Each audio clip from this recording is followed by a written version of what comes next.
چې د عالم شان دا دی چې عالم به ښه ته ښه وي او بد ته به بد وي. خو عجیبه خبره دا ده چې کله څوک په جمعیت علماء اسلام په جی یو آی په هغه پارټۍ کې راشي نو بیا ښه ته ښه ویل نشته او بد ته بد ویل نشته.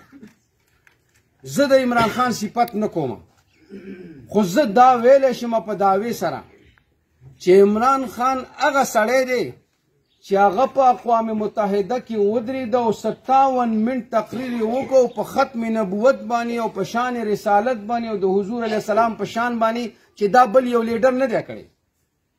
خو زه دا چیلنج ورکوم چې د جمعیت علماء اسلام یو لیډر د هغه یو سینیر ورکر هغه دا ویلي چې ګنې دا یې ښه کار وکړو. دغه ښه کار ته هم د هغه ښه کار نه دی ویلي، داسې ښه کار چې هغه اوسه پورې چا کړی نه دی او هغې ته هم دوی ښه نه وایي.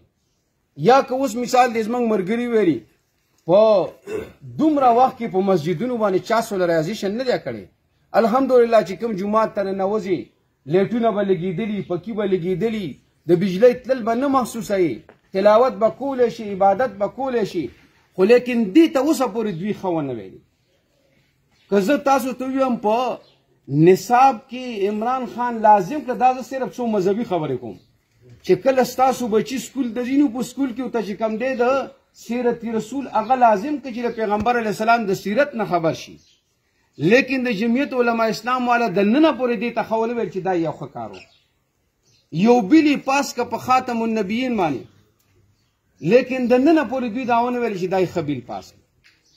او که اوس زه شروع شم په دې باندې چې دوی کوم غلط کارونه کوي نو بیا به تاسو وایئ چې هلکه دوی سره خو د ناستې شان نشته دی.